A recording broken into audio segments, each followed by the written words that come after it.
Alright, let's cut to the chase. We're going to talk about the seasonal loop for Season 19, which is out now.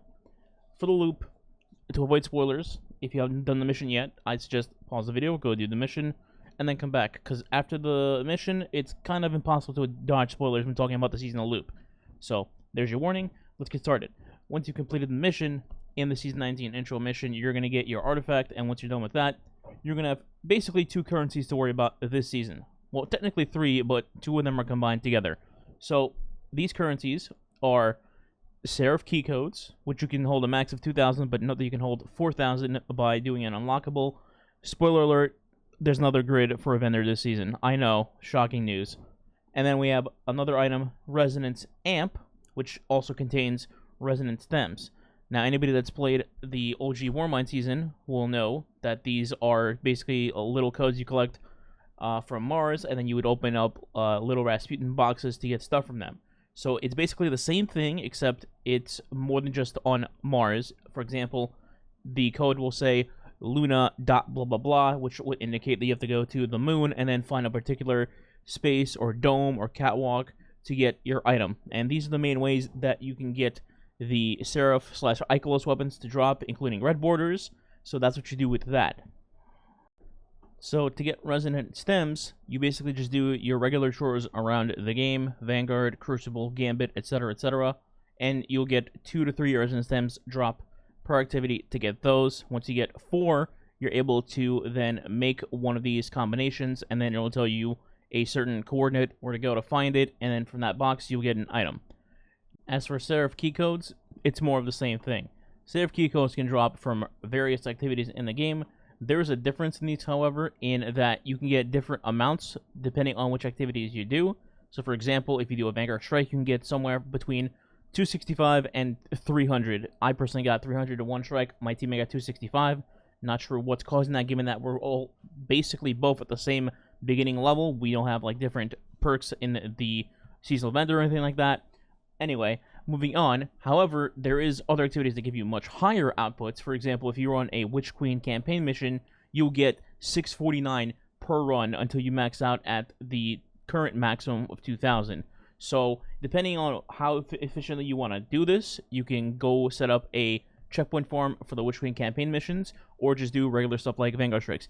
If you want to efficiently farm it and just do the CP strat, I will have a dedicated video for that later on in the day, so if you want to see that, just go ahead and subscribe. It's free. It's free. It's free. Now, as for the vendor in the helm, the upgrade table, like I said, spoiler, we have another one of these.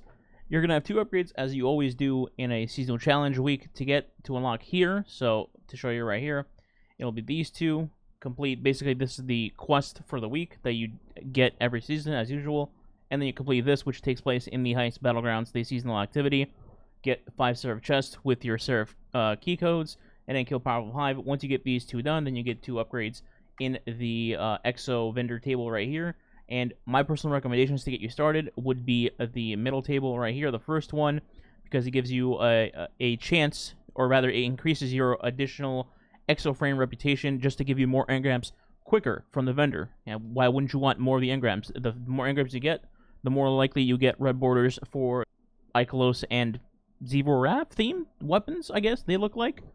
And then for the second upgrade, I would probably go with the second one in the top row, gain the ability to focus individual Icolos weapons.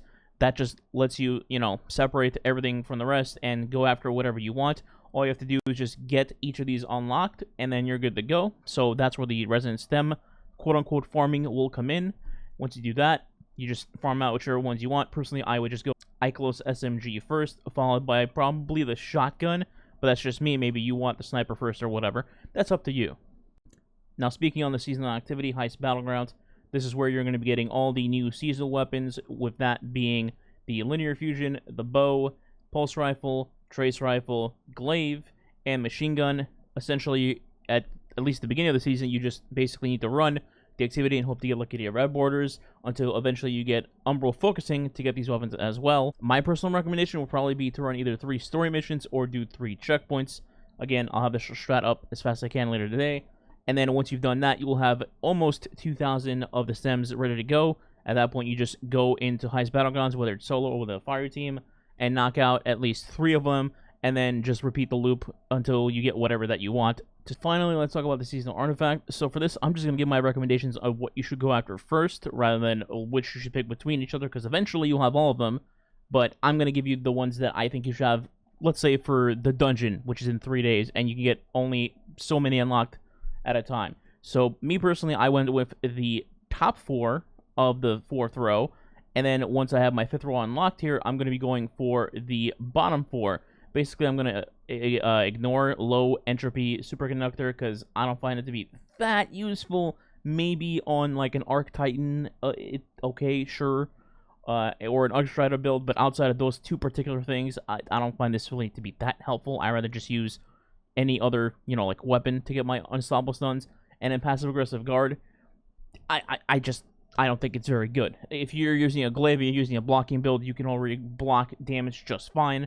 And I don't really plan to use glaives in endgame content like GMs anyway, so I have no urgency to unlock this right now. What I am going to have urgency to unlock is basically Breach and Clear, except it's a weakened variant this season, so free 15% damage buff when you're using a grenade launcher. Really easy to use to get extra damage. I don't think I need to put more into that than I already did. Monochromatic Maestro, really good mod. I'm sure it'll get tons of use this season in all sorts of funky ways. I think it's worth unlocking early. Dealing damage with elemental abilities grants increased damage to weapons of the same elemental type. So for example, fusion grenades on warlocks, which are already nutty, and then you combine that with like bait and switch on cataclysmic, which is solar. Need I say more? Then you have a solo operative. Basically, anytime you do anything solo, you get bonus damage. So Lost Sectors, solo Nightfalls, solo Flawless Dungeons, which comes out again in 3 days, or maybe a past dungeon that's already out. And then Lucent Finisher. Free heavy ammo when you finish yellow bars. Need I say more? So that's what I would go after in terms of, you know, the back-end perks that are always the juicers. Anything in the middle trees, it doesn't really matter. That's just, like, your personal preference.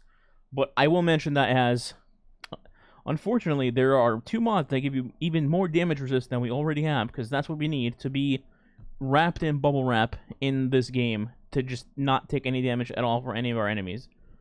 So yeah, that's definitely it. I'm just gonna go now, stop rambling before I bring all the pitchforks out for the resilience mob. That's it. Hopefully my intro guide to this season has helped. Let me know if you want to know anything else about this season, and we'll see you next time. Alright, gamers.